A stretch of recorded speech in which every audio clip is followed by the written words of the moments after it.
Good evening, everybody. Welcome to this meeting of the Policy Committee on the 21st of September.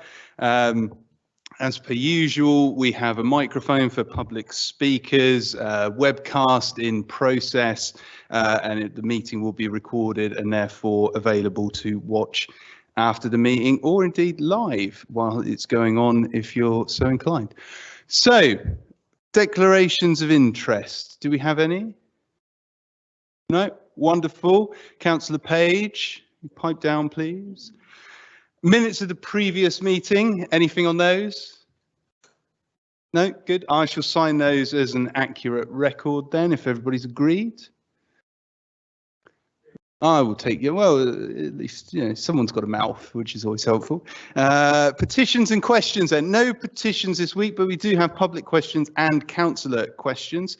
So the first public question is from Mr. Wellham to the lead councillor for Leisure and Culture. So Mr. Wellham, if you'd like to come up to the public speaking microphone.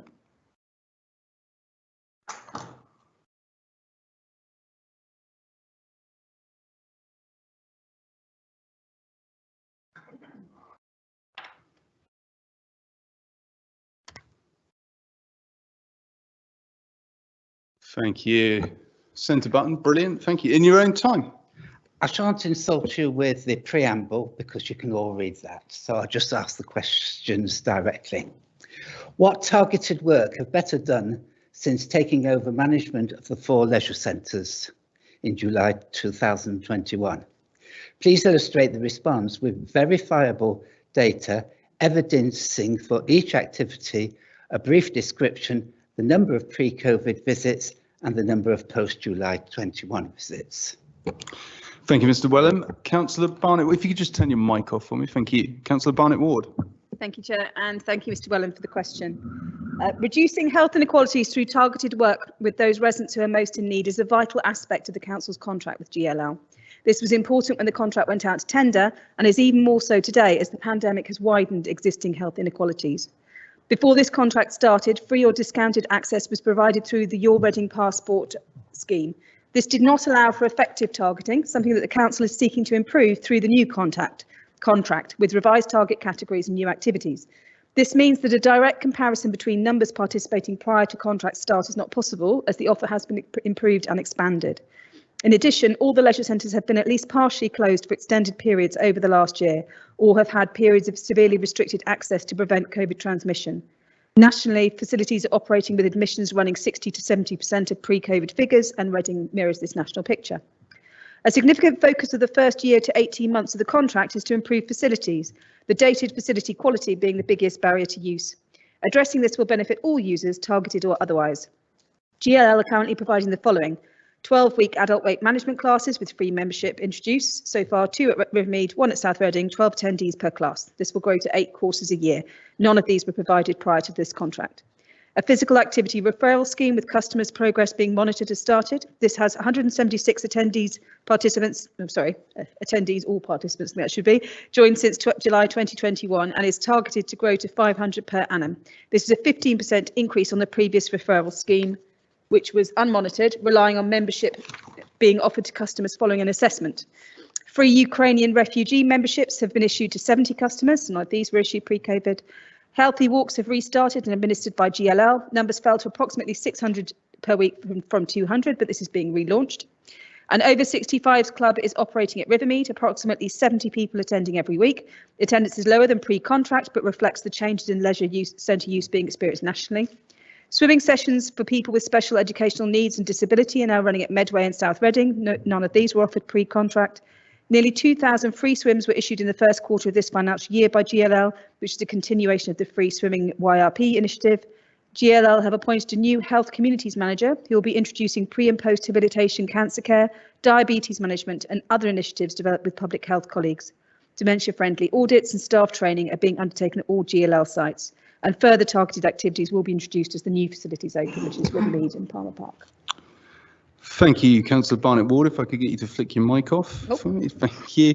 Mr. Wellham, you may ask a supplementary question insofar as it seeks to clarify some element of Councillor Barnett Ward's response. Do you have a supplementary? I read the response. Wonderful, thank you very much. In which case we shall move to question 2, also yourself, Mr. Wellham, and also to Lead Councillor for Leisure and Culture. Over to you. So, please identify the local actions and value to the Reading community that GLL have provided as monitored by the authority. Councillor Barnett-Ward. Thank you. And there is a bit of overlap with the previous answer, but as they may be looked at separately, I have put the information. Councillor Brock, may I please clarify? No, the question is as written, Mr. Wellham. That's the procedure around the submission of questions. The question is as written. It has been submitted. Councillor Barnett-Ward has prepared an answer. She will now deliver the answer. I'll thank you if you could switch off your microphone, please. Yes, sorry, there's a bit of overlap in my answer. I'm not talking about your question.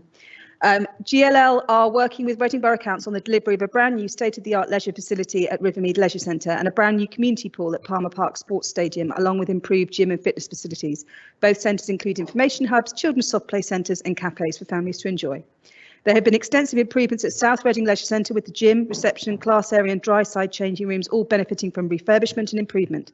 The wet side changing rooms at South Reading will also be improved in 2023, and there's a report on that coming later on in this committee. Medway Sports Centre has had an extensive refurbishment of the gym, reception and changing areas, whilst creating a new welcoming fitness class studio. Refurbishment to the wet size changing areas will take place in 2023 as well.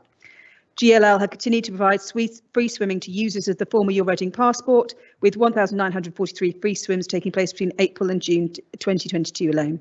This is a vast swimming programme across Rivermead, South Reading and Medway, with over 1,900 children in the swim school programme. GLL have launched the Healthwise programme, which supports Reading residents with medical conditions that prevent them from being physically active. Over 300 referrals have been received from GPs and hospitals to the physical activity referral scheme, adult weight management classes and the cardiac programme. GLL have real living wage accreditation, as well as offering an apprenticeship programme to encourage work opportunities. GLL have built on existing relationships with local sports clubs and user groups, such as Reading Swimming Club, Reading Athletics and Palmer Park Velo and Reading Road Runners, to name a few. Additionally, the GLL Sports Foundation, which supports talented athletes across the UK with financial training memberships in sports science, has supported 8 local athletes to date. GLL continue to offer a competitive, affordable membership and activity price, and the council are working continuously with GLL to improve services and to monitor GLL regularly against a range of indicators to ensure quality of service. Thank you, Councillor Barnett-Ward. Mr. Wellham, do you have a supplementary question?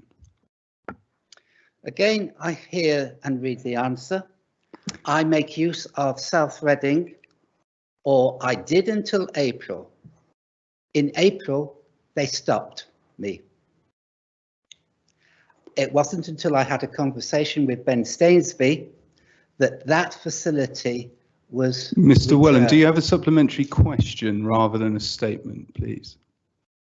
The question is, I haven't really been given an answer to the question that I asked. Is there any explanation for that? Councillor Barnett-Ward. I apologise. I thought I had answered the question. If you want to email me, which is adele.barnett-ward@reading.gov.uk, with a bit more detail on what it was that you were hoping to hear, I'm really happy to pick it up with you outside the meeting. That's fine. Thank you, Councillor Barnett-Ward. And Mr. Wellham, you now have your third and final question, also to Lead Councillor for Leisure and Culture. Over to you. Financing the contract between GLL and Reading Borough Council, including the development programme at Rivermead and Palmer Park, is a complete mystery to local ratepayers. Prima facie, ratepayers pay twice. All ratepayers pay for their council tax and pay directly to GLL through membership and specific activity fees. Please explain in plain English to Reading residents how that is actually financed. Thank you, Mr. Wellham. Councillor Barnett-Ward. Thank you, Chair. So I'll start by referring you to the report to Policy Committee on 20th January 2020 that approved the £4 million investment in leisure facilities. This report has a detailed financial analysis of the estimated cost of the project, including the cost of financing the capital expenditure. It's available on the council website. I won't repeat the detail in the report, but in summary, it shows that the cost of financing the capital investment in our leisure centres will be more than covered by the savings being made through the contract with GLL. In terms of the revenue costs of running the centres, you will be aware that all council services are funded through a variety of sources, including council tax, business rates, government grants, and changes made to the charges made to the users of those services. That's true whether those services are delivered in-house by the council or whether they're contracted out to a third party. The full detail of how the council's budget is calculated is detailed in the report to the council on 23rd of February 2022, and that's also on the website. This report includes the methodology the council uses to calculate how much council tax it uses to raise annually. In simple terms, this is done by estimating the cost of providing council services and then netting off our estimated income, including the fees and charges paid by the users of our leisure centres. In future, those service users will be paying GLL rather than the council, and GLL will then be making payments to the council estimated at more than 16 million over 25 years. As you can see, this means that council taxpayers are not paying twice for these services, as any income raised by such fees and charges is excluded from the council tax requirement. Thank you, Councillor Barnett-Ward. Mr. Wellham, do you have a supplementary question? Yes, I think it's item 7 or item 8. You're going to be asking this committee to approve a spend of 285,000 on making the pool at South Reading better fit for purpose. I do not understand from what you have just said to me how that fits in. So I think the report at item 7 Mr. Brock, is fairly Mr. extensive. Brock, I'm would you the allow chair the of this council- committee, Mr. Wellham. It's fairly extensive in terms of its description of what's being done. That is not a valid supplementary question, does not seek to clarify the answer that Councillor Barnett-Ward has given. And therefore, we shall move on to Councillor question 1, which is from Councillor White, and it is to the lead councillor for Leisure and Culture, Councillor White. Thank you, Chair. This question is on when will Palmer Park swimming pool open? It is almost 6 years since Arthur Hill's swimming pool in East Reading was closed. Green councillors and residents are looking forward to the Palmer Park swimming pool opening. Please can the lead councillor confirm when this will happen? Councillor Barnett-Ward. Oh, thank you, Chair. Sorry, my microphone didn't want to turn on. The council's website contains up-to-date information on the progress of Palmer Park swimming pool, including the projected opening date. Construction projects, especially during times when unanticipated global events have had an enormous disruptive effect on supply chains, are complex, but the facility remains on course for a winter 2022 opening. Thank you, Councillor Barnett-Ward. Councillor White, did you have a supplementary question? I'd hope that there would be a more specific date given how close we were, but no supplementary question. Thank you, Chair. And Councillor White, we move to Councillor question 2. Also, Councillor White, this time to the lead councillor for Environmental Services and Community Safety. Councillor White. Thank you, Chair. This is on cleaning graffiti tags on phone cabinets. Residents often raise graffiti tags on phone cabinets. Council officers have informed me that they used to have enforcement powers to make utility cabinet owners remove graffiti, or the council could do it and recharge the owner, but this is no longer the case. Is it possible to give the relevant team these enforcement powers again? Councillor Rowland. Thank you, Chair, and I thank Councillor White for his question. There is no doubt that residents are frustrated about what appears to be persistent graffiti on utility boxes and phone kiosks. As Councillor White is aware, graffiti is an act of antisocial vandalism, and the Council has, within the past 2 years, established a graffiti removal policy and continues to appropriate funds through SIL funding in responding to this issue. This has been working well, although a number of factors that we are seeing that are making graffiti an ongoing source of frustration and concern. For clarification, our graffiti removal policy allows us to remove up to 1 square meter free of charge from private property with owner's permission. We will either paint out the graffiti or use a chemical removal process. Graffiti above 1 square meter is chargeable, and we will provide a quotation and will attend once payment has been received. The council will remove graffiti and spillages from the public highway free of charge. The service also includes the cleaning of road signs and nameplates. Racist or offensive graffiti is removed free of charge within 24 hours of a notification. The persistence of graffiti, not only in Reading but across the country, has been one of some concern. As our policing teams are continually strained with lack of resourcing not being provided by the national government, and council's work on our own reduced staffs to pick up the slack around persistent antisocial graffiti, we are also faced with increasing statutory companies adding even more utility boxes to this picture. An excellent example of this is the current installation of city fiber boxes around the town by Instalcom, yet another company to have to put pressure on to take proper care of their utility boxes. The council will, of course, continue to work with all of these businesses and statutory undertakers, including these utility companies, Network Rail, and defined educational establishments such as schools and colleges as appropriate to remove and/or prevent graffiti for a charge. It is very much worth noting that all utility companies have a legal obligation to keep their utilities safe, functional, and in good repair. The council has over many years been in dialogue with utility companies to assist with the removal of graffiti from their apparatus, admittedly not always successfully. This is frustrating for everyone when the law and their obligation clearly states that they need to be attending to this. It has always been the council's main objective to work with utility companies to ensure that their apparatus is kept in acceptable condition. Over the years, there have been a number of attempts to set up maintenance agreements, but utility companies have generally resisted this in favor of national contracts within their own teams to ensure that their utility boxes and kiosks are kept in good condition and clear of graffiti. I also wish to be very clear here with your query. Enforcement powers have always been available to officers under sections 48 to 52 of the Antisocial Behavior Act of 2003. I have tried to bottom out the information that you seemingly received, which has led to your query and your assertion that officers no longer have these powers and that we should look to reestablish them, something that is unnecessary as we have never lost these powers. I can only understand that in a recent shift of responsibilities for tackling antisocial graffiti within the team, that this information was given to you during that shift and thus has caused the confusion. Those powers remain with our officers. Residents can report incidents of graffiti directly to the utility company, online, or via telephone. Reports via the Love Clean Reading app will be referred to the appropriate utility company for removal. If the works are not carried out within a specified time, enforcement officers will issue notice to begin the legal process for its removal. Should a utility company fail to remove a reported graffiti after a reasonable amount of time, the council can investigate the possibility of issuing a defacement removal notice.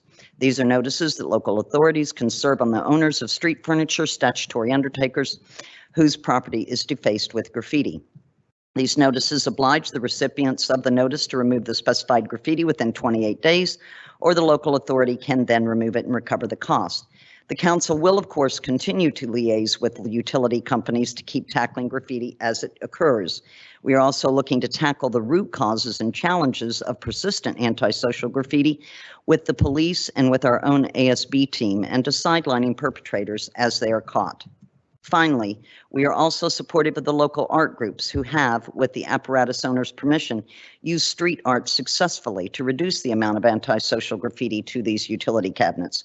Those joyful expressions that unite our communities can only be seen as a positive on top of the challenges that we face in tackling the antisocial graffiti issue. Thank you, Councillor Rowland. Councillor White, did you have a supplementary question? No, thank you. That was an excellent response. Thank you, Councillor Rowland. Should put that in the bank. Write it up on her wall tonight. Not in graffiti, though. Right, Councillor, question 3. Councillor White, to myself, over to you.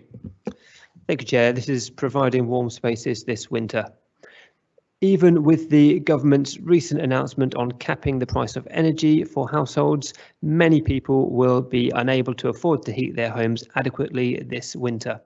Other councils, such as Gateshead, are working with the voluntary sector to provide a network of warm spaces for residents unable to heat their homes. These warm spaces will be open and accessible throughout the week. Libraries, community centres and other venues, for example. Will the council commit to taking the lead on this in Reading? Thank you, Councillor White. The council is very aware of the concerns of residents about the rising cost of living as we approach the winter months. And of course, provision of warm spaces is one of the options that the council is already considering, alongside other opportunities to either provide more direct support to residents or enable them to reduce their living costs. Naturally, we will be looking to coordinate our efforts with community groups and faith organisations, among others, across the borough, who are similarly considering offering such help during the coming months. But I do want to be entirely clear that provision of warm community spaces as a method of making an intolerable situation very slightly more tolerable is not something that we should be celebrating or heralding as a solution. It is a national disgrace that we, and by which I mean local government and our communities, are having to embrace proposals that seem barely fit for the 19th century. Independent of the government's rather belated, albeit welcome, announcement on energy bills, their failure to treat the crisis as a systemic failure in need of a systematic solution will have a real human cost. The thought of people across the country in whatever numbers having to shelter from the cold in a library or a community centre, a cafe, a sports hall, whatever you want, a church hall, when they should be enjoying the safety and the security in the broadest possible sense of their own home must be recognised as a national failure. I am therefore focused on those things we might do in Reading to help keep residents safely and securely in their own homes. We have already, in our budget, enhanced the local council tax support scheme, which is currently benefiting almost 8,000 households across the town. And the Revenues and Benefits team are currently undertaking a targeted exercise to encourage residents who may be entitled to the reduction to take it up. We have also put support in place to directly help residents with utility costs via an energy voucher scheme, with over 13,000 such vouchers issued in the past 12 months.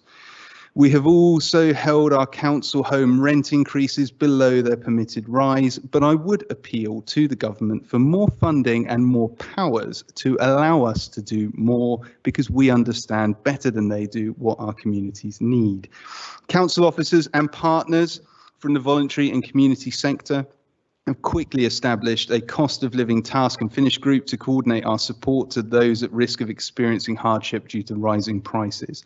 This is in addition to the broad range of advice and guidance on energy efficiency offered by the council and local voluntary sector organisations. And because I'm not ignorant of pragmatic realities, we have also put more resources into supporting local food banks, the provision of warm clothing and blankets, and community groups providing meals to residents. The council has also recently commissioned a number of voluntary organisations operating under the umbrella of the Tackling Poverty Partnership to provide targeted support for residents across the borough who are experiencing financial hardship, as well as commissioning a new debt advice service. Next week, in fact tomorrow, I just got my calendar wrong when I wrote my response, I will be meeting with a local community bank to discuss ways in which we might collaborate to help residents receive sustainable financial support via the credit union model. Finally, it is crucial that our residents are able to easily find out about what help and support is available to them if they are experiencing financial difficulties or hardship. And I would urge anyone who wants more information about this to visit our Money Matters website, the address is here, so that they can get in touch with the right person or organisation to help them, or to contact the council directly. Tenants of Reading Borough Council properties who are struggling financially can also avail themselves of our in-house advice team via 0118 937 2197 or via debt.advice at reading.gov.uk. Do you have a supplementary question, Councillor White? Thank you, Chair. Yes, I totally agree. This is a national disgrace. Will you commit to bringing an urgent report back, bringing all of this information together to the next available committee on tackling the cost of living crisis? What are you seeking to get out of the report? Maybe there's something we can pick up separately. I mean, just sort of publishing it again in a format is not, I mean, would just be a report for noting, wouldn't it? I mean, What do you meaningfully want out of it? Meaningfully, your answer gives lots of different streams of work that are going on. It would be good to get an update on how those streams of work are going, because as a backbench councillor, some of those streams of work aren't clear, and it's not clear to members of the public what's going on. So I guess it would focus people's minds on making good progress and having that to report back to the next available committee. So I suppose, one of the things we're doing, which I haven't mentioned here, in the next Residents magazine, which is going out fairly shortly, we'll consolidate the sort of advice, the support that is available, including that financial support that I've just detailed. So that will go through every door in the borough with information about how to apply, to make sure that people are aware. I think that's a very important thing. A lot of this is about awareness raising. So that will go out in the next couple of months. I think it's due to go out late October, early November. I think in terms of reviewing the effectiveness of that support, I think I can appreciate that there's a place for that. So I think at the appropriate time, we'll look to bring a report, but rather than just to bring a report that simply lists the things that we are doing, I don't see how that is going to achieve anything. It doesn't allow you to undertake proper scrutiny, but I do understand that there is a role for proper scrutiny of the things we have done and the things that we might do moving forward. So it might be something that we look to do in a few months' time rather than immediately. That sounds reasonable to me. Hope it sounds reasonable to you. We can chat about it further offline, as people say in this very connected world. Good, brilliant. Thank you very much. That takes us beyond the questions then and on to item 5, decision books. There have been no call-ins, so we move to item 6, which is the contracts for grant-funded move-on homes with 24/7 intensive support for those rough sleeping or at risk of rough sleeping. And we have Verena Hutchison here to introduce. So over to you in your own time.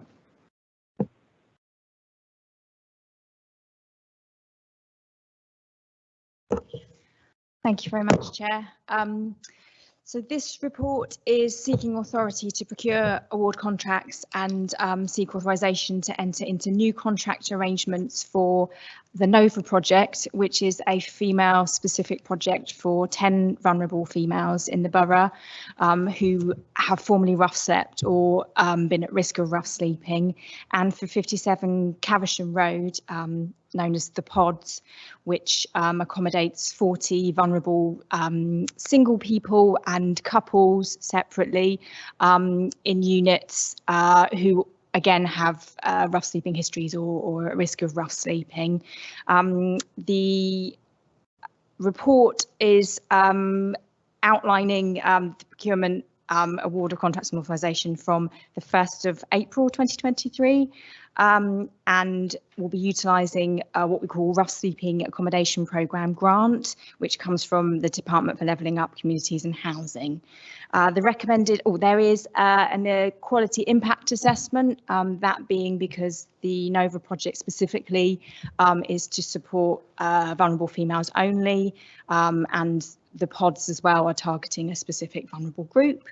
The recommended actions are for Policy Committee to note the award of funding from that what we call RSAP grant, to deliver the 50 move-on home units, so the 10 units at Nova, the 40 at Caversham Road, and also, the recommended action under 2.2 is that the Assistant Director of Housing and Communities, in consultation with Lead Councillor and Directors for Finance and Procurement and Commissioning, are authorised to undertake the necessary procurement exercise so that we can procure for those two services together as the 50 units, and then to enter into the contracts with the successful tenderer for the 12-month period from the 1st of April. Thank you very much. Just flick your mic off. I had an indication from Councillor Emberson. Yeah, thank you, Chair. It's quite a straightforward report, I would hope.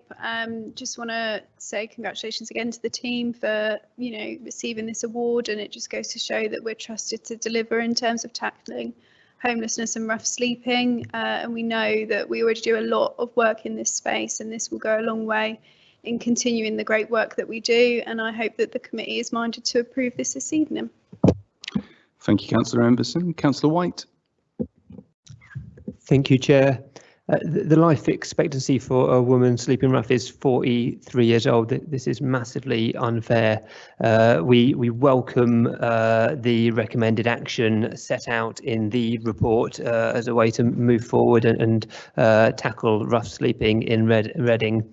However, we do have some, Green councillors do have some concerns around our ability to hit our own target. In 2010, the headcount of rough sleepers in Reading, the yearly headcount was 6 people. In 2020, it was 19. It's gone up in the last headcount to 22 people in 2021. Our target is to reduce the number of people sleeping rough to 15 people in 2022 this year. Obviously, we are currently going through a cost of living crisis. We've got a looming recession, and things seem to be moving in the wrong direction to hit that target. So I don't know if the lead councillor or Verena Hutchinson, apologies if I got your name slightly wrong, have any thoughts on our ability to hit that target. But we Green councillors definitely support this work. We want to see a fairer Reading and an end to rough sleeping. Thank you. Councillor Emberson.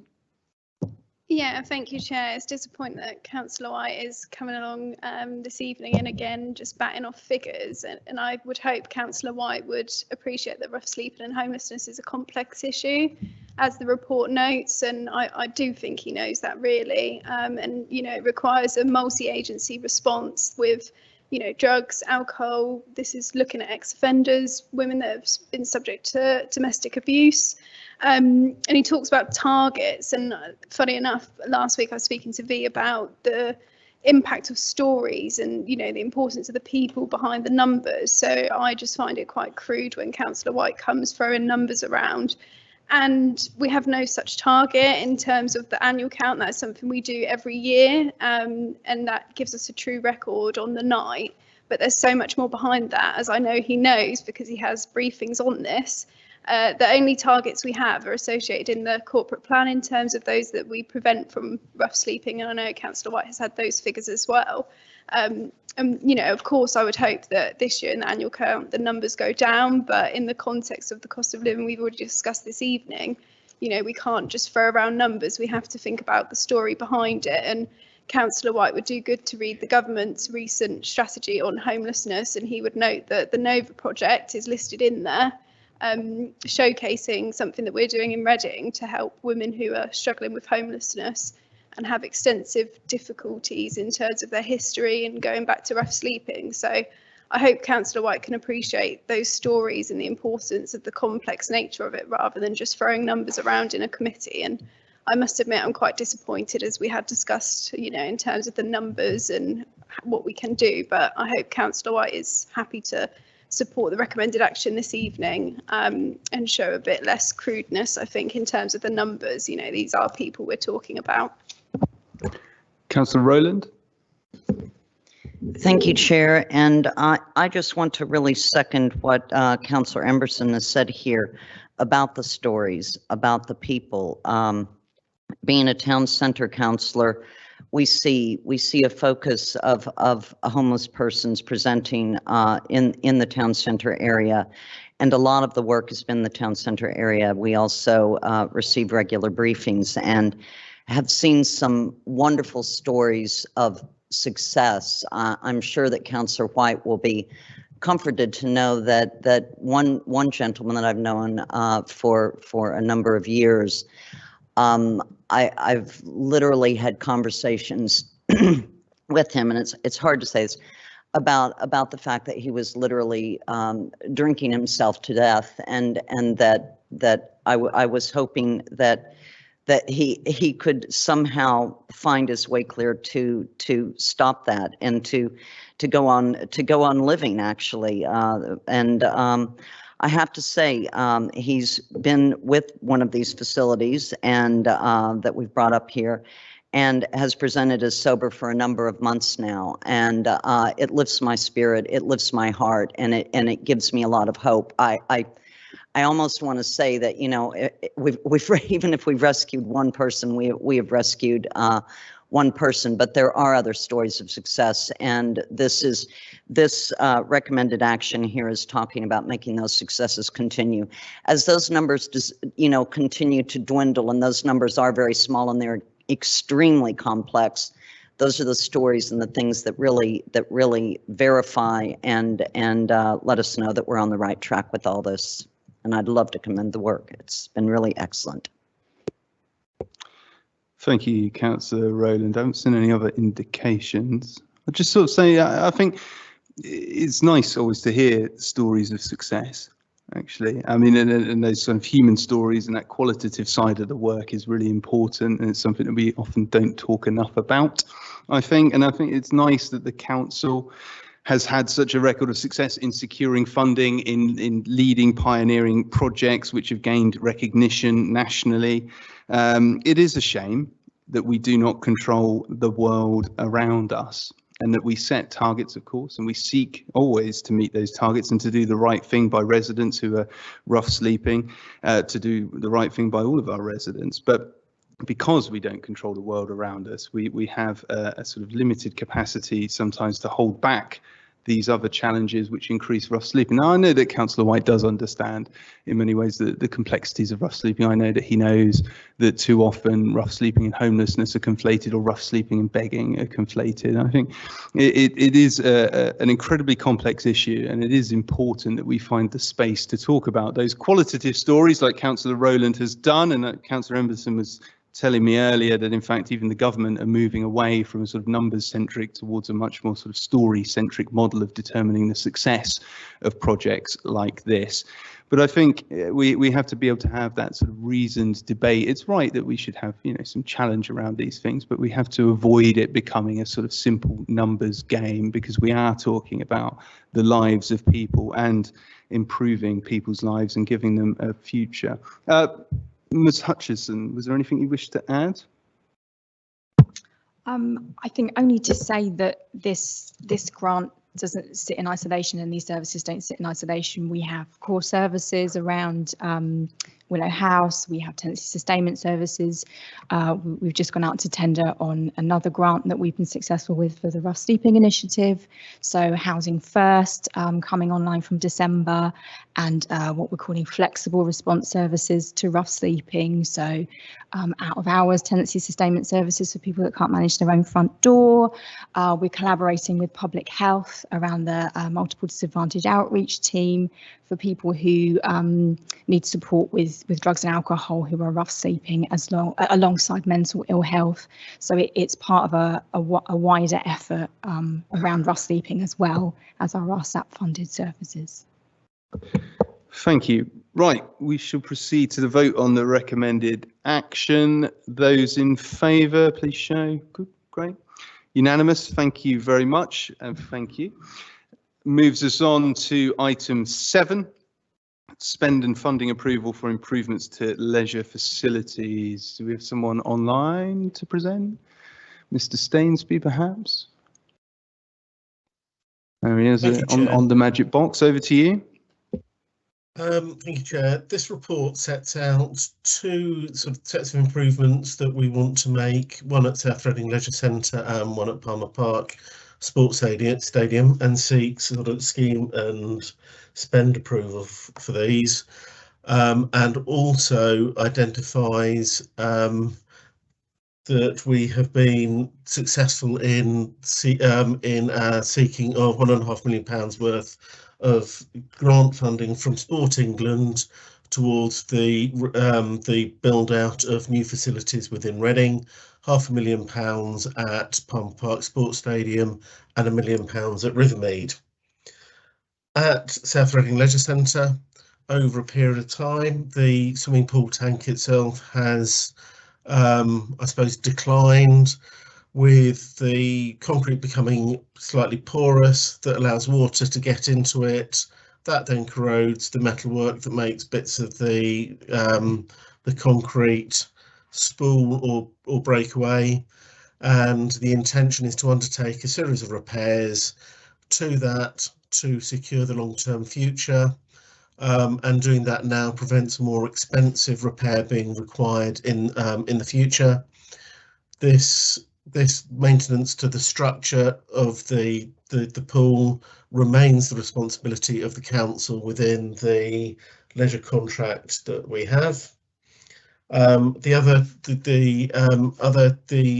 other scheme is to install a waymarked paving route, sort of tactile paving, from the entrance at Palmer Park closest to the number 17 bus stop next to St Bartholomew's Road, to connect into a tactile route that's being installed by GLL and their contractors, so that people that have a visual impairment can easily find their way through to the new facilities at Palmer Park, which is particularly relevant given the facilities such as the changing places and other facilities that we have on site, so that not only is the facility accessible once you're in, but it is also much easier to access through public transport.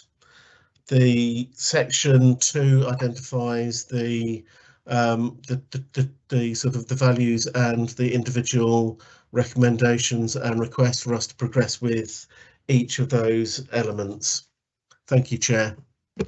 Thank you, Mr. Stainsby. Councillor Barnett-Ward. Thank you, Chair. Yes, so I'm really pleased to bring this forward. We take it item by item. You see the repairs to South Reading, and this is very standard as part of this type of contract. I think of it as the analogy of when I adopted a cat and I got her insured and I couldn't get her insured for pre-existing conditions, and it's the same sort of setup. So I know Mr. Wellen was concerned about that. This is very standard. And I'm really pleased that this will then also make it give GLL the opportunity to improve the wet side changing at South Reading, so that when it reopens, and it should be a very short closure of just a few weeks, there will be a fresh new offer for residents of South Reading using that pool. And you will note also that we are timing this so that it will take place after Palmer Park has opened, so that we are maintaining the level of pools. We're not having fewer pools while South Reading is closed, even though that will just be a very short closure. I'm particularly pleased about the work that's been done on the wayfinding. I want to thank officers for their efforts on that, and also from the blind and partially sighted residents who suggested it, and then also came on site and worked with us to make sure that we are going to have a really excellent facility there for people to independently access this brilliant new sports centre. I'm really, really pleased that this is going to be there from the start. Some of the members of the committee will know I am CEO of Reading Association for the Blind, so it's particularly close to my heart. Maybe I should have declared an interest. That our members will have the same level of accessibility to this centre as anyone in the borough with sight. That's brilliant. And then the award from Sport England is important financially, but also because it is an endorsement of our vision for sport in Reading. And so I'm absolutely delighted to present a report that has that within it. Thank you, Chair. Thank you very much, Councillor Barnett-Ward. I'm sorry to hear about the internal steel structure of your cat slowly corroding, but no indications from anybody else? No? And then I will assume, Councillor Lane. Yeah, I wasn't going to speak on this, but I will, because I see it as a good news story. I mean, you mentioned story-centric approach to, and I like Mr. Welland, my family use South Reading pool, and I said at group the other day, it's very important to the people of Whitley in particular. My wife, she's got arthritis. She goes swimming up there during the day. She recently upped her swim rate to 24 up and down, so it's doing her very good. My boy, who's on permanent nights at Heathrow, he swims during the day, and yeah, it's vital. And also the update on it won't be closed for that long. And also, you know, we've got all singing, all dancing pools going to be open, yeah, but we're still investing in the existing pools. I think that's important too. So anyway, that's it. Thank you. Thank you, Councillor Lang. I'll assume then, since nobody has indicated otherwise, that everybody is in agreement with the recommended action. Yes, good, unanimous, wonderful. Thank you, Mr. Stainsby, as well. Moves us then to item 8, Reading Libraries Improvement Programme, withdrawal of library fines, and we have Simon Smith to present. Over to you. Thank you, Chair. Thank you, Committee. This report seeks to ask your approval to, as part of the Library Improvement Programme, to remove library fines. So items that are borrowed would not incur fines if returned late. There is around 40 local authorities in the UK that do this. So it's seeking to add Reading to that list. The reasons for doing so are largely to encourage library use, to encourage people to use the service, to come back to the service if they've not used the library for a long time. And it's setting out what we've had as a kind of temporary measure throughout COVID, to not have fines on late items and to not charge for reservations as well. The number of reservations, as is noted in the report, has gone up, initially because it had to, because that's the only way you could get books, but encouragingly, ever since you have been able to walk into a library and choose a book, the number of reservations has remained high. So it seems that's a way that we can encourage people to use the stock, and get more use out of the stock and get books to people where they want them. So it's part of the overall library service improvements driven by the consultation that was reported to Housing and Neighbourhoods last year. And the other item to note is that we would be removing, there's a few items that would still attract a charge, such as spoken word audiobooks, items like that. Is to remove the charges associated with those items, really bringing all the stock in line with the electronic items. So electronic loans of books don't attract a charge, obviously. Electronic loans of audio also do not attract a charge.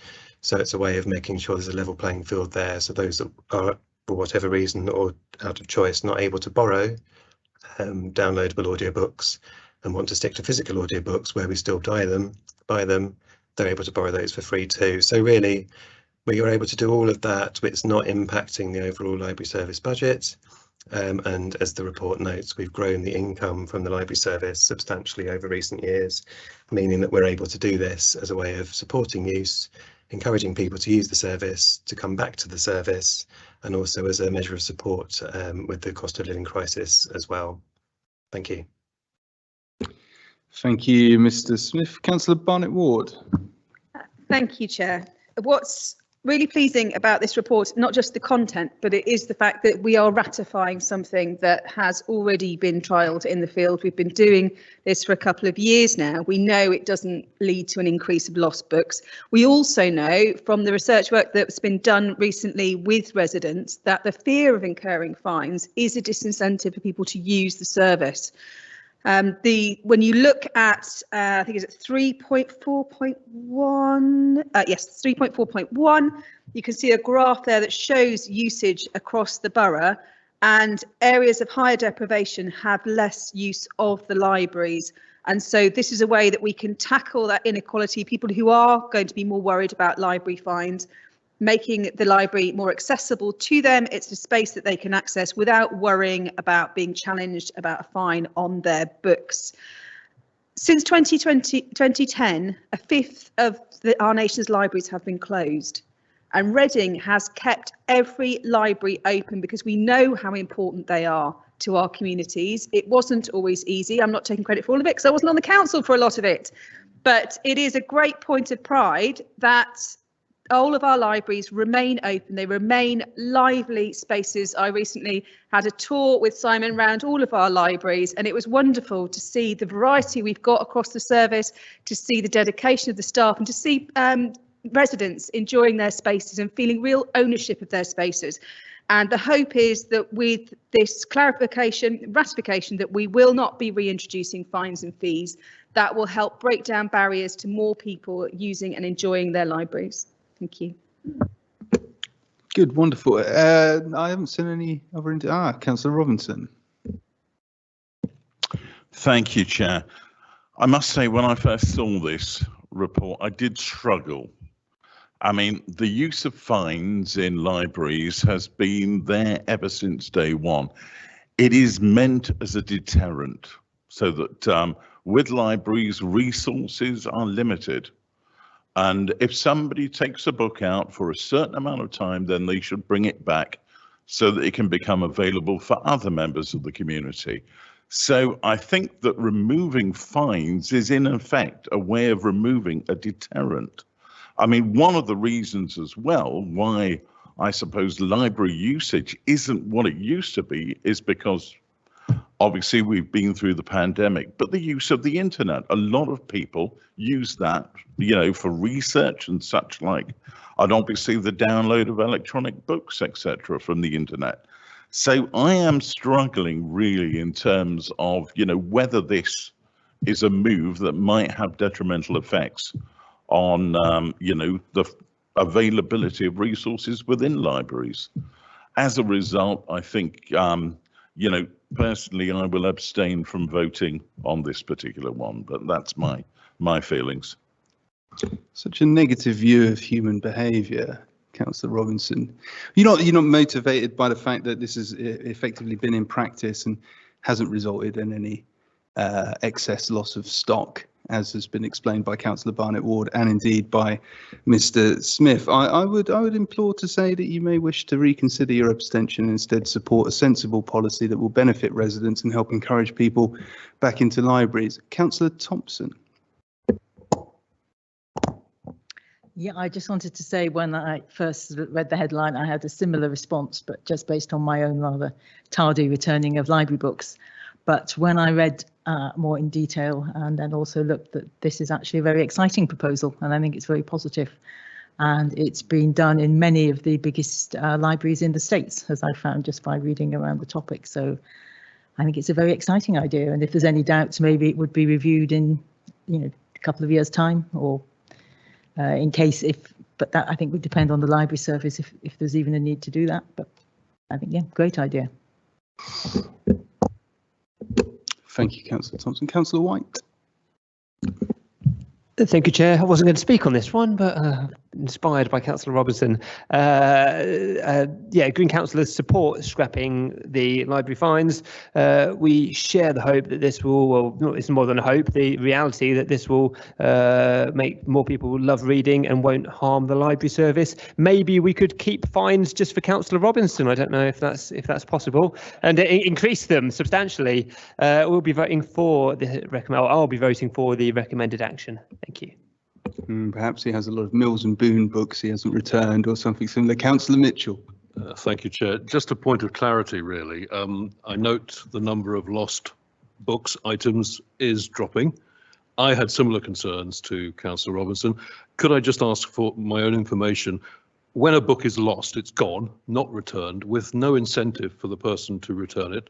What does the library do? Does it just accept that that book will never be seen again, or is there any attempt to pursue those lost items beyond the reminders? I think probably, we'll go to Mr. Smith again at the end after I've gone to Councillor Barnett-Ward, who's indicated, but I think we have to accept that the cost of seeking to recover a single lost book is probably well in excess of the cost of the book itself and wouldn't be an efficient use of public money in most cases. I'm not talking about one book. If there, even there's 100, even several hundred, it soon mounts up. And again, it's a dwindling resource. Yeah, but it's not one. But with individual people, right? It's not one person who's taken out 100 books and hasn't returned them. So collectively, it's quite a cost to recovering an individual. If the policy isn't there, people, if they choose to, and hopefully most people are honest and will not do this, but if they choose to keep the books, you could have quite a spate of it, unpredictably at certain points. That's all I'm saying. Then it's not. There needs to be a deterrent, as Councillor Robin says. I would agree in principle, but if we're not going to have the deterrent, and I understand the rationale for it, what will be done without books just hemorrhaging from libraries if that were to happen? You have a very high, you hold in very high regard something that's less than the cost of a Mars bar has as a deterrent effect on these. I think it's a sort of misconception of the world. Councillor Barnett-Ward, I'll go back to you now. Thank you, Chair. I just wanted to direct the councillors opposites to 3.4.3 and 3.4.4 in the report. So 3.4.3 is the table showing issues lost. It's below 1%. It's remained 1% even during the pandemic. And if you look at 3.4.4, books are automatically recorded lost if they're not returned within 21 days, which isn't actually a very long period of time. It's entirely possible that books will then still come back after those 21 days. It's only 3 weeks. And 2 reminders. Don't interject. Councillor Barnett. So we also see there are 30 other UK library authorities that have already removed these fines, and they are seeing the same thing that we're seeing here, which is that the rate of loss doesn't increase. So we're not concerned. I think hemorrhaging is a little bit of a dramatic word to have chosen. It's more of a trickle. And we also lose books from the service through damage and through wear and tear and through no longer being books that people want to borrow. So there is always a churn within the service, and lost books have always been factored in as part of that churn. They do need to find the culture war somewhere, Councillor Barnett Ward. You know, it's probably more difficult with the building services, mechanical and electrical maintenance contract. Councillor Mitchell. I thank Councillor Barnett Ward for her response. Yes, I saw that table. I referred to it. I see that the lost count is dropping, which is good. It's just that when it says the final reminder, it's classed as lost, there seems to be no attempt by the council to pursue that matter in any shape or form, and fines, albeit a small fine, were perhaps one disincentive for a book to be lost. That's all we're concerned about. Sorry, Trevor, just quickly put back. It still remains there on your record that you've got that book. So it's a reminder when you go and use your library card, you see which books you've got out. But the council won't be doing anything about it. Anyway. Councillor Hoskin. Thank you, Chair. I wasn't going to speak on this, but I mean, so I think the answer is almost in what you've been saying. Actually, the existence of a fine can be a disincentive to come back to the library and bring the book back, which is probably why we see no effect on lost books as a result of this policy. So, you know, I realise with trickle-down economics, you know, sort of evidence-based policies and necessarily the order of the day of our Conservative government. I was kind of hoping that local colleagues would be a little bit more wedded to the reality that's laid down in terms of the data, which is very clear this is the right policy. I'd also like to add, as Lead Council for Children, is that people don't have a intention to bring books back late, but the very existence of fines can be a disincentive from families that really have no money to spare from allowing their kids or young people to have library cards and to perhaps independently borrow because of the risk of a fine, you know, just because they accidentally forget. Therefore, I think it's a really good policy that helps us to increase activity amongst people who might be discouraged by fines and are the people that we most want to encourage to use our services due to the heavy cost of actually buying books or cost of living at the moment. Councillor Lang. It was just to agree with Graham's point, but can anybody ever remember getting a Blockbusters video and not taking it back because you know, and let it roll over and having to wait till you get paid till you took it back again? And so it works, isn't it? If you got a big fine, you won't take it back till you got the money, and in the end, if it's a book, you're going to sling it under the bed. I'm sure Councillor Emberson remembers Blockbuster video. Right, good. This is a very strange debate. Shall we move to the vote on the recommended action? We'd better do a show of hands. Those in favour? And those against? That is carried. Thank you very much. And we shall move on then to agenda item 9, the Building Services Mechanical and Electrical Contract Award. Do we have the Assistant Director? We do. Over to you. Thank you. Thank you, Chair. So this paper seeks approval to procure, award and enter into a new mechanical electrical contracts for planned preventative maintenance and reactive repairs. And this is for our corporate and commercial estate using the Westworks dynamic purchasing system. So the contracts that are included within this are for water treatment, lift servicing and maintenance, and then also the maintenance of our trend building monitoring system. And this is a system which controls and monitors the building's mechanical electrical equipment, such as our ventilation, our lighting, heating and cooling. The contracts are necessary to make sure that we maintain statutory compliance and ensure that our services are kept safe, functional and running at maximum efficiency. They are services which we have let in the past, and the reason for requesting this approval is simply because contracts have come to an end or are due to expire. Thank you. Thank you, Assistant Director. Councillor Lang. Yes, thank you, Chair, and thank you, Sharon, for your report. Excellent officer, by the way. It's going to be a story-centric one again. I wrote these words last night and a few again this morning because it is the most exciting report on the agenda, even if it's the shortest. So here we go. And I said story-centric. I actually mentioned Cinderella. So we got the assets, the Cinderella portfolio, carrying out their tasks, always focused on the wider aims of the council. Safety of tenants, employees, service users is paramount, as stated in the report. Maintenance of the physical also maintains the financial viability of the assets, and so helping the council to provide services for its residents. When I first read the title, Westworks Dynamic Purchasing System, I raised an eyebrow, but I understand the contract procurement rules. In making such contracts, the overriding objective is to obtain best value for the council in all relevant circumstances, as it states. As a matter of principle, it's where my politics sit, I would always hope to look for the in-house option. But in-house, I've learned, can mean local too, keeping it in-house, keeping it in Reading, keeping it with local businesses, spreading the wealth. In effect, we have a list made up of competent contractors and businesses, many of them local.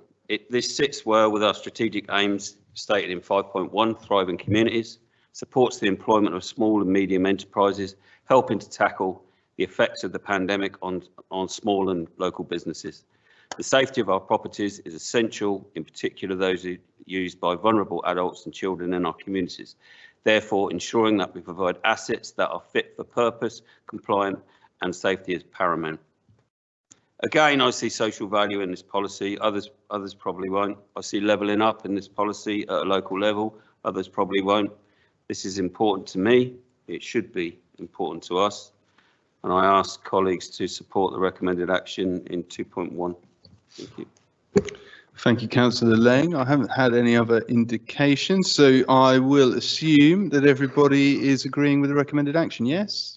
Yeah, good, wonderful, unanimous. Thank you very much, Assistant Director, as well. We move then to item 10, Adult Social Care Reform, and we have Melissa Wise.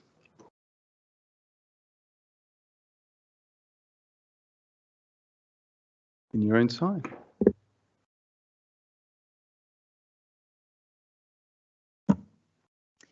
Thank you, Chair. This report focuses on one element of the extensive adult social care reforms, known as the fair cost of care. And this supports a collaboration with providers of residential and nursing care and care at home to determine a fair rate and an associated plan to ensure sustainable services in the future. The current funding structure of the adult social care market is such that generally a self-funder or somebody paying for their own care tends to pay a higher rate than that of the local authority. There is a keenness to address this inequity and ensure that there is one sustainable rate paid to providers to ensure that they're viable as businesses and can deliver services for our residents.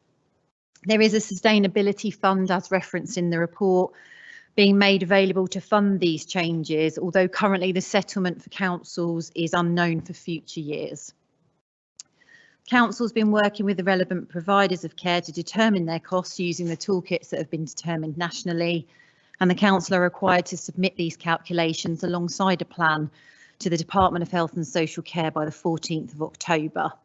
And to achieve this, the committee are asked to agree the recommended actions in section 2 to A, note the requirements of this exercise and to delegate the authority to the relevant officers in conjunction with the lead member so we can achieve this deadline. Thank you. Thank you, Deputy Director. Councillor Ennis. Yeah, thank you, Chair, and thank you, Melissa, for the report. The presentation, agree with the recommended actions. I note there's a lot of process in the report and that this council, along with many others, will do its utmost to ensure that all targets and all parts of the process are met. There's a table program in there on page 54 to see how the ongoing actions for the council itself. Very much welcome that. But really it's issues of a lost 12 years in adult social care. And, you know, when I was lead for housing, we talked about a housing crisis, a national housing crisis. I believe, and I've heard this on many occasions, that we're living through an adult social care scandal, to be frank. I was talking recently to a die-hard Conservative voter, they are still out there, believe it or not, who wished for a further 12 years of a Tory government. And asked her the question, what will that look like? And she said, well, you know, if we were in power for a further 12 years, there'd be no BBC, the union would go, and the NHS would be different if existing at all. So she was quite pleased to see the new changes of a Conservative government. What we've had previously and what we're getting now is false promise after false promise of the NHS and adult social care.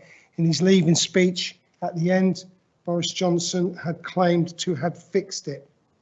And really what we've got is a white paper that is not funded. Well, let's talk about before Friday. Let's not mention yet what's going to happen on Friday. Is what we've got is a white paper that really systematically favours the wealthiest in our community, whilst not those assisting those who need it most.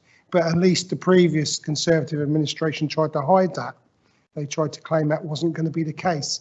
We're not going to get that anymore, because many people, huge numbers of people, will still have to sell their homes to pay for care for the loved ones. It's politics, but it's reality for many, many families, that they will struggle to be funding for proper care for their loved ones. And, you know, I think it's important that, yeah, of course he's going to say that he's a Labour councillor, of course, and I am. I'm a Labour councillor, but 98% of councils responding to the LGA survey do not have confidence that the funding earmarked for reforms is sufficient. I'm going to quote Councillor David Fothergill, Conservative leader of Somerset Council and chair of the LGA Community Wellbeing Board. There are 500,000. He wrote, headed a letter which was signed by councils across the board politically. Not sure if there are any green ones, but they certainly were Lib Dem councils, Labour councils and Conservative councils. Many Conservative councils. They do have the majority of councils in England and Wales. And they earmarked that 500,000 people are waiting for an assessment. And that's gone up by 30% since November last year. That local authorities are understaffed to be able to carry out these promises, the new white paper, the new care fund, that councils feared, and again, it's cross-party councils, feared that residents may experience reductions in quality and availability of care and support services, whilst at the same time having to pay more through taxes, through increased care, but also through council tax as well. And we've seen that in the past, that the council tax has been a naked use to pay for adult social care, whilst then blaming councils for increasing council tax. What Councillor David Fothergill, supported by many of his colleagues in the LGA, was talked about increased pressure on local authorities. It seems that the promises in the white paper, you know, and the funding, this is pre-Friday's announcement of the national insurance reverse, is going to put pressures on local authorities. Is that many councils, again, across the political spectrum, have written to the Health Secretary warning that social care reforms will push many councils either to cut vital services or push them over the financial edge. And there was a talk in the letter and discussions with Councillor Fothergill and others of a lack of capacity to deliver quality services. The £86,000 cap with no financial support for local authorities would see a creaking adult social care system tipped over the edge, and that's a national situation that this council is part of. And this is before the news of the national insurance increase, which many opposed, but it was an answer, is going to be reversed. And when asked how the new reforms will be funded, the Prime Minister Trickle-Down Trust bleated from current health budgets with no further detail. And really you have to ask, Chair, I'll finish now, I will finish, that the National Health Service is in dire crisis. Everybody would agree that the National Health Service coming out of the COVID crisis, and we clapped them on a Thursday night and we supported them, and everybody has a poster. Every political party believes in the National Health Service. Certainly, you know, on the face of it, is need of support. And these reforms with current budgets will make adult social care and the National Health Service worse. And the council will do its best and we will meet all the demands that are needed. But ultimately, the only way forward is, and Councillor Fothergill didn't say this, I have to say, so as a rider, the only way forward is for a general election now and an end to this Tory government. That ultimately will be the only way we can see decent funding for the health service and adult social care. Thank you. Thank you, Councillor Ennis. I think it's really important, and we shouldn't understate the importance and the significance that these changes taken together, not just talking about the fair cost of care, talking about the other reforms proposed, will have for adult social care as a system in the country.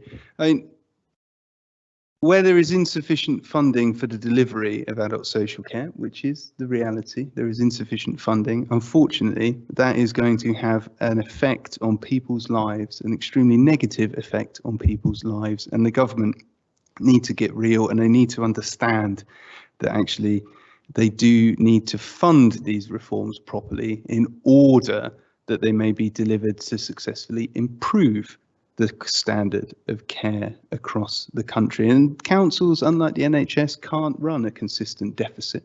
You know, we don't have that flexibility in the way that the NHS does. And you're quite right to point out the NHS is underfunded, but at least they have that flexibility, which councils do not have. I'm not asking for them to have it, but we do need proper funding, and we're not going to bridge the gap by reintroducing library fines, are we?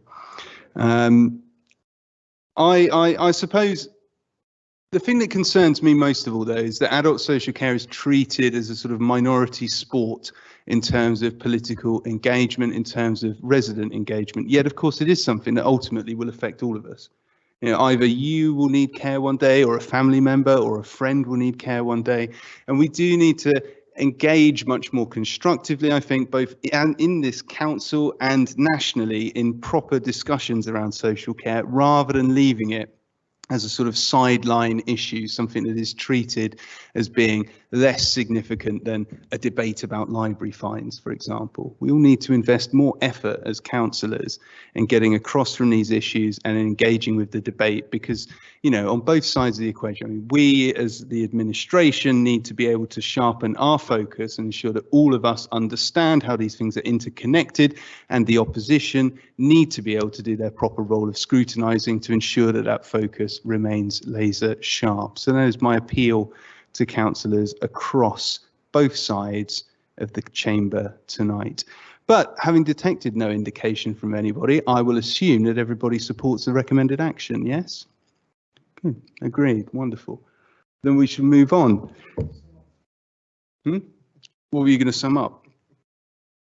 Yeah. We move on to item number, I guess, where are we at now? 11, the Berkshire Community Equipment Service Joint Procurement. Back to you, Deputy Director. Thank you, Chair. This report outlines the current provision of equipment and technology products that we have to support people to remain independent and at home, and to ensure that they have a safe discharge from hospital. The current contract that we have commissioned, we do so alongside a number of council and health partners, and it has been in place for 5 years with just under 2 years to run. And that has delivered positively for Reading residents. The end-to-end service that's delivered has successfully met the increases in demand through COVID, has met the challenges of supporting people with more complex needs at home, and works really creatively to ensure recycling rates and reuse of special kit is key to their delivery model. They're also a really good employer with really good staff retention rates and pay over the living wage foundation rate. We think the flexibility and delivery achieved through this contract is done so through the partnership commissioning that we have in place, that's led currently by West Berkshire Council, and that enables us to purchase at scale and to influence the shape of the service going forward.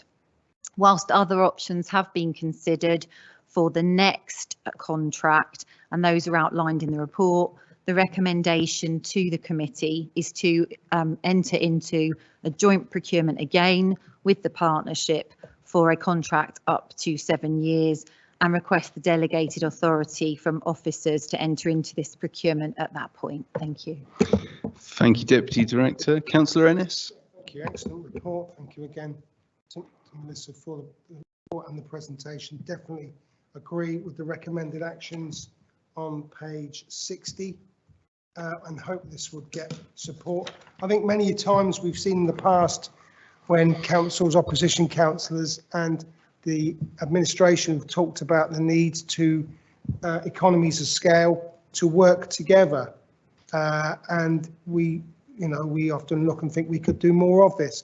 I think this is an excellent example led by West Berkshire, and we should thank them for that, when the 6 unitary authorities across the political divide working together to get a decent contract, as important as the equipment, services, disability aids for our residents. They need them. They're in really appreciate what the equipment that they get to support them, to help them live their lives better. So I very much really welcome the working together, the economies of scale. If you look at the figures, the total budget for us will be over 7 years, 6.486 million.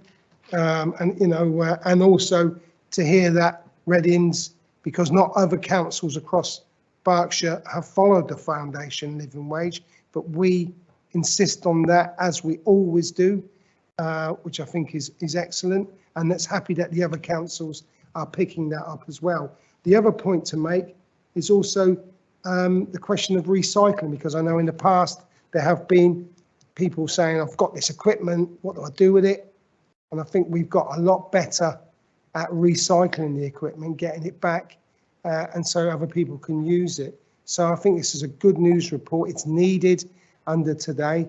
It's our colleagues across Berkshire, which I think we'd all very much welcome, and would hope the recommended actions are agreed, and look forward to hearing the success of the contract and going forward, because the people of Reading will benefit from it. Thank you. Thank you, Councillor Ennis. It's good when a partnership with our neighbouring authorities works well. I'm glad we can continue it. Yeah. No other indication. So I assume everybody's good with the recommended action. Yes, agreed. Wonderful. Thank you very much. Unanimous. And we move, and thank you, Deputy Director. We move to item 12, the risk management policy and procedure. Over to Mr. Harrington. Thank you, Chair. So this report presents to the committee the updated risk management policy and procedure. The policy and supporting procedure attached in Appendix 1 sets out how the council will effectively identify, manage and report potential risks to its services and operations. Risk management affects all parts of the council business and the strategic and operational decisions made at all levels.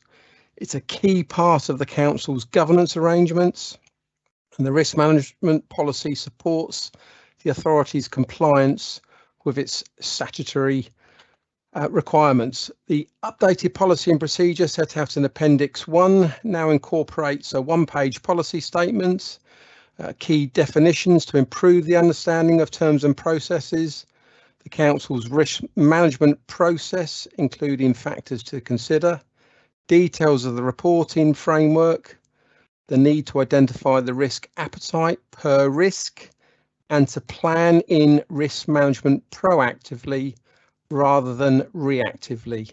It expands details of the monitoring process, and it updates the roles and responsibilities for elected members, staff, and those with specific duties. The revised policy and procedure was endorsed by the Council's Audit and Governance Committee on the 19th of July, and the report is recommending the committee review and agree the updated risk management policy as attached at Appendix 1. Thank you. Thank you, Mr. Harrington. Ordinarily, Councillor Terry would be here to speak on this, but unfortunately she's unwell, having taken too many risks with her health. But I think it's a pretty straightforward document, clear roles for the policy committee, in fact, as well, and indeed important roles for the audit and governance committee as well. Any indications? No? We're all good with the recommended action? Yes? Agreed? Wonderful. Thank you very much. And thank you, Mr. Harrington. That moves us then to item 13. Which is the Q1 Performance and Monitoring Report. Mr. Carter, over to you. Yes, good evening. This first quarter Performance and Monitoring Report has been compiled in a period of almost unprecedented volatility, with a cost of living crisis, CPI currently running at 9.9%, and the market's anticipating another increase in interest rates when the MPC meets tomorrow. The impact of this volatility on council finances is potentially huge, with the LGA recently commenting that the impact on local services could be disastrous. Their word, not mine. Against that backdrop, I'm happy to be able to report that we're currently projecting a small surplus of 558k for this current financial year. This includes an overspend of just over £4 million on services that is offset by the use of corporate contingencies and a reduction in our anticipated capital financing costs. Table 2 in the report breaks down the overall figures across a number of categories, including inflation and demand pressures. It's worth noting that income pressures continue to be a huge issue for the council, with areas like car parking, building control and planning still not returning to pre-pandemic levels. We've factored in the National Pay Office offer that was tabled by employers, but has so far been rejected by the trade unions. So there is potential that the already significant pay pressure could be even higher than we've currently assumed in this report. I should also point out that we're on track to deliver more than 68% of savings in the current financial year. The housing revenue account is projected to come in within budget without the need to make the £2 million call on reserves that was originally planned in the budget. We continue to experience considerable slippage on the delivery of our capital programme. Members of Policy Committee are asked to approve amendments to the capital programme as detailed in section 12 of the report in order to reflect additions to the programme for schemes funded by grants and contributions and to reprofile £28 million of spend to future years. The committee is also asked to approve debt write-offs as set out in section 8 of the report. The financial impact of these is already covered by existing bad debt provisions. Finally, section 13 of the report contains details of our performance against corporate plan targets. I'm happy to take any questions. Thank you, Director. I will just say to colleagues, first of all, we do have a very short confidential appendix in the papers. Did anybody wish to discuss anything within that? Because if so, we'll move to the private session now and then return to the public session thereafter. No? Good, wonderful, brilliant. Again, I mean, look, not wishing to repeat what the Director of Finance has already told us, but I mean, these are incredibly turbulent times, and it is pleasing to see that our prudent approach to budgeting has ensured that we are not projecting any overspend at this stage. All the same, I think we have to be conscious that the sort of turbulence of the world in financial terms and others is going to be a big factor when we are setting the budget for the forthcoming financial years, and we'll have to be conscious of that as we move forward and as we bring the draft budget towards the end of this calendar year and as we bring the budget proper in February of next year. Not seeing any indications, so I assume everybody is okay with the recommended actions. Are we agreed? Wonderful, thank you very much. That takes us then to the close of the business for this evening. So thank you very much, councillors, and thank you to all of the officers, and thank you to everybody else involved. Wonderful. Good night.